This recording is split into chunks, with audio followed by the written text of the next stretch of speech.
हाँ जी जी, अस्सलाम वालेकुम। अब आज हम लोगों ने जो टॉपिक पढ़ना है वो हम लोगों ने पढ़ना है फ्रीक्वेंसी ऑफ फोटोन्स। तो सबसे पहले हमें पता होना चाहिए कि फ्रीक्वेंसी क्या होती है। फ्रीक्वेंसी बेसिकली हमारे पास इसकी होती है नंबर ऑफ़ वेव्स पासिंग पर सेकंड, यानी कि पर सेकंड में जो भी वेव्स पास, जितने नंबर ऑफ़ वेव्स पास हो रही होती हैं उसको हम बोलते हैं फ्रीक्वेंसी। इसके लिए हमारे पास यूनिट आ जाता है यहाँ पे पर सेकंड का और साथ में हर्ट्ज़ का। अब फोटोन्स को देख लेते हैं। फोटोन्स हमारे पास क्या होते हैं, हमारे पास कुछ लाइट एनर्जी वेव पैकेट्स होते हैं और जिसको हम फोटोन बोलते हैं। इसके बाद हमारे पास यहाँ पे कुछ स्पेक्ट्रल लाइंस आ जाती हैं। पहले इनको देख लेते हैं। स्पेक्ट्रल लाइंस में हमारे पास Simon series, बामर series, बेस्टन series, bracket series और फोन सीरीज़ आ जाती हैं। और यहाँ पे इनके रीजन्स जो हैं वो मेंशन है, जिसके अंदर पहले हमारे पास यूवी रीजन आ जाता है, उसके बाद विजिबल रीजन और फिर फर्दर जो हमारे पास तीन है वो इंफ्रारेड रेडिएशंस के आ जाते हैं। अब यहाँ पे जब हम लोगों ने इसकी पूरी डेरिवेशन करनी है उससे पहले हम यहाँ पे देखेंगे कि ये हमारे पास क्या है, न्यूक्लियस। अब यहाँ से क्या हुआ है कि यहाँ से इस पॉइंट से यहाँ पे हमारे पास एक इलेक्ट्रॉन प्रेजेंट था, उसने फ़र्ज़ करें यहाँ से जंप करके इस जगह पे आना है, यानी कि हायर एनर्जी से लोअर एनर्जी की तरफ आना है। तो इस दौरान क्या होगा, उसकी एनर्जी जो है वो रिलीज़ होगी और इसको हम बोल देंगे फोटोन्स।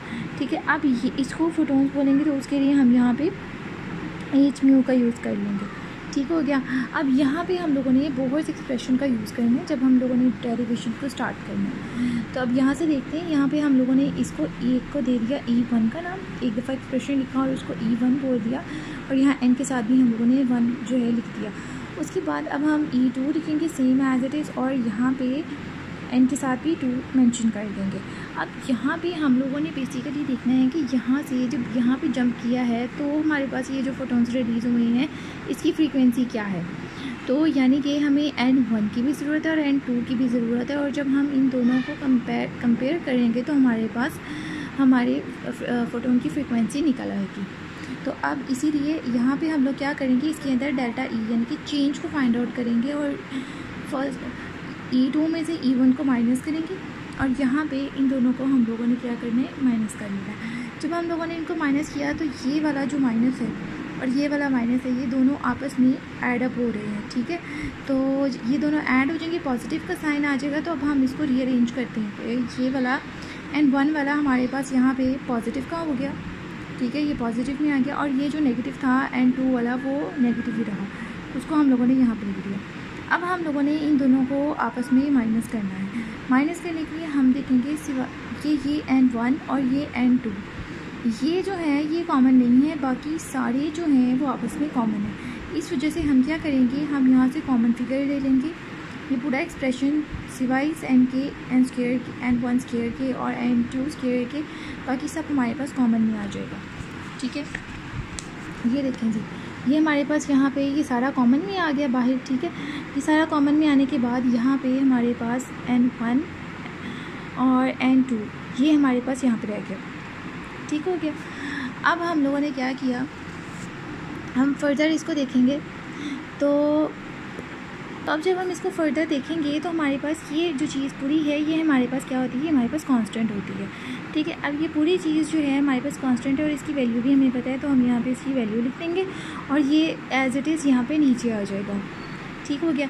अब जो डेल्टा ई होता है हमारे पास, डेल्टा ई वो हमारे पास किसके इक्वल होता है, एच म्यू के। ठीक है, एच म्यू के इक्वल होता है और वही एक्सप्रेशन जो है हम डेल्टा ई की जगह पे एच म्यू लिख देंगे।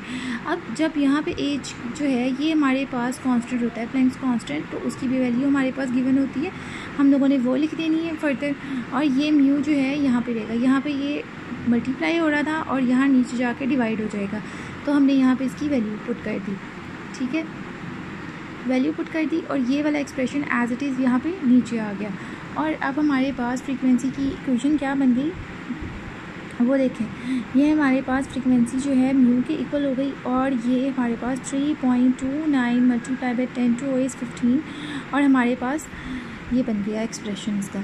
ठीक है, तो इस पूरे के अंदर कोई ऐसी चीज़ नहीं थी जो समझ ना आए। बेसिकली हम लोगों ने सिर्फ क्या किया, हम लोगों ने बहुत एक्सप्रेशन लिया, उसमें E1 और E2 लिया और उन दोनों को हम लोगों ने कंपेयर किया। कंपेयर करके हम लोगों ने यहाँ पे ये एडअप हो रहा था, इसको रीअरेंज कर लिया।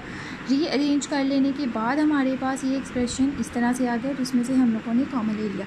कॉमन ले लेने के बाद जी हम लोगों के पास ये एक्सप्रेशन इस तरह से आ गया। कॉमन जो था वो पूरा कांस्टेंट था, उसकी वैल्यू यहाँ पे पुट कर दी और और डेल्टा ई जो था एज म्यू के इक्वल था, हम लोगों ने वो लिख दिया और एज इस साइड पे मल्टीप्लाई और दूसरी साइड पे जाकर डिवाइड हो गया।